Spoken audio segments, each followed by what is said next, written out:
Assalamualaikum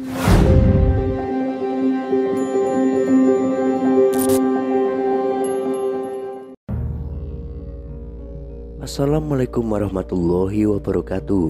Kembali lagi di channel Nasihat Kehidupan Misteri. Pada video kali ini saya akan membahas tentang ikatan rahasia pemimpin Indonesia dengan Nyi Roro Kidul. Memisahkan klinik dan hal mistis dari Indonesia, sepertinya hal itu akan sulit sekali. Karena bukan hanya hal-hal sepele, panggung politik terkadang juga dihubung-hubungkan dengan mitos dan alam gaib. Bahkan ada pejabat yang memang mengakuinya dan secara terang-terangan menunjukkan hubungannya dengan alam gaib dalam bentuk benda-benda keramat, azimat, maupun dalam bentuk aktivitas seperti ritual dan pertapaan di tempat keramat. Ada juga tokoh-tokoh pemimpin Indonesia yang diduga memiliki hubungan batin dengan sosok mistis penguasa pantai selatan, yaitu Nyi Roro Kidul. Bahkan peristiwa pergantian kekuasaan seringkali juga dihubungkan dengan restu dari sang nyai. Lalu siapa sajakah pemimpin Indonesia yang konon memiliki hubungan batin dengan Nyi Roro Kidul? Yang pertama adalah Presiden Soekarno. Para tokoh supranatural banyak yang mengakui bahwa hampir semua penguasa Indonesia memiliki hubungan batin dengan sosok Nyi Roro Kidul, tidak terkecuali dengan Presiden pertama Indonesia, Soekarno. Sang proklamator Indonesia tersebut memang besar dengan budaya Jawa. Bahkan ia juga mempercayai ramalan-ramalan kuno seperti ramalan Prabu Jayabaya tentang datangnya bangsa asing berkulit kuning yang kemudian disamakan dengan kedatangan Jepang. Hubungan Soekarno dan Nyi Roro Kidul mulai menjadi perbincangan publik sejak lama. Apalagi saat Soekarno mencetuskan pembangunan Samudra Beach Hotel di Pelabuhan Ratu, Jawa Barat. Sebagian orang menilai keinginan Soekarno sebenarnya adalah membangun tempat untuk menjalin hubungan dengan Nyi Ratu. Menurut beberapa sumber, Soekarno memang kerap kali menyebutkan nama Nyi Roro Kidul di beberapa acaranya. Salah satunya adalah pada pidato di Istana Merdeka yang berlangsung pada 17 Juli tahun 1959. Dalam acara itu, Soekarno sempat menceritakan bahwa sejak era Mataram Islam ada sebuah tradisi yang menyatakan bahwa seorang raja dapat menjadi orang besar apabila menikah dengan Nyi Roro Kidul.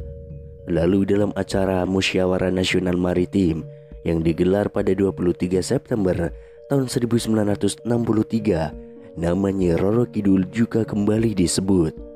Soekarno menggambarkan bahwa Indonesia bisa menjadi negara yang kuat apabila berhasil menguasai lautan.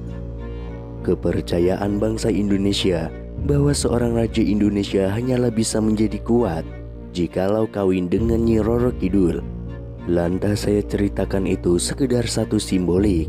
Arti yang dalam ialah bahwa hanya jikalau sang raja, sang ratu, atau kerajaan atau negara itu kawin dengan laut, barulah bisa menjadi satu negara atau raja yang kuat, kata Soekarno. Perkataan-perkataan Soekarno ini pun membuat masyarakat menduga bahwa Soekarno telah melangsungkan pernikahan gaib dengan Nyi Roro Kidul.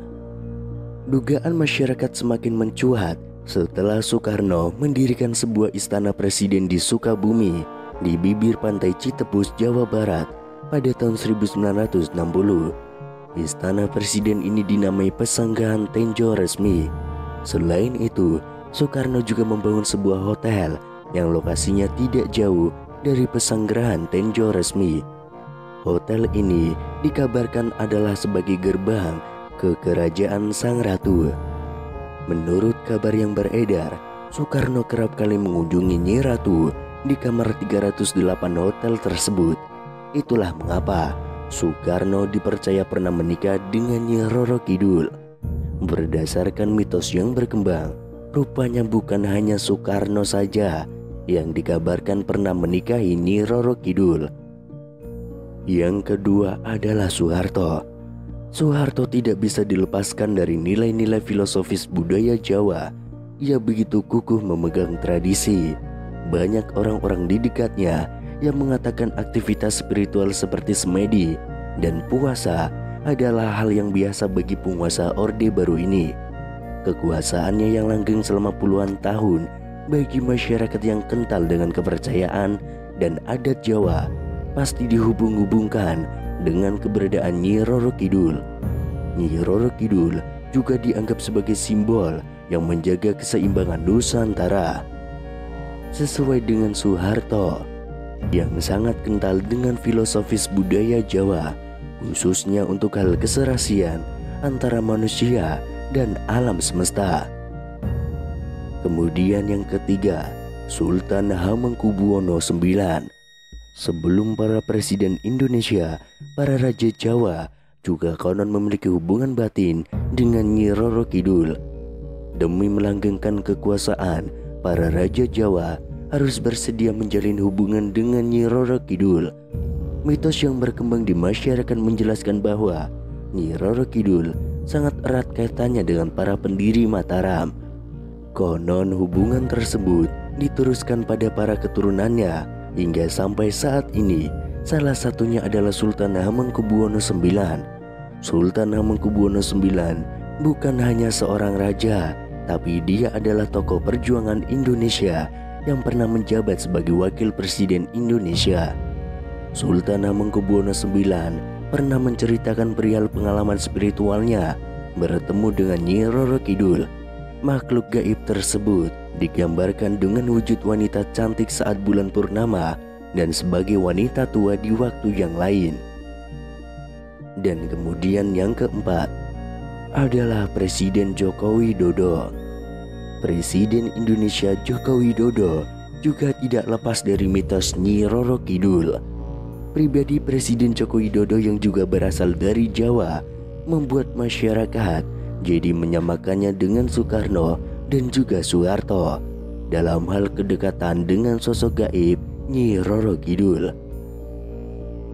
Publik sempat heboh dengan isu-isu klinik yang memberitakan bahwa pasukan Nyi Roro Kidul ikut mengawal Presiden Joko Widodo saat pawai mengendarai kereta kencana setelah ia resmi menjadi presiden. Namun di lain pihak, ada juga masyarakat yang memandang berita tersebut hanya sebagai isu untuk memperkuat kepemimpinan Presiden Joko Widodo. Itulah keempat pemimpin Indonesia yang konon memiliki hubungan batin dengan Nyi Roro Kidul. Adanya sosok gaib penguasa Pantai Selatan tersebut memang hanyalah sebuah mitos dan belum terbukti kebenarannya. Namun tentu setiap orang memiliki kepercayaannya masing-masing, terutama soal hal-hal yang berbau dengan mistis. Lalu bagaimana dengan Anda sendiri? Percayakah atau tidak? Silahkan tulis di kolom komentar.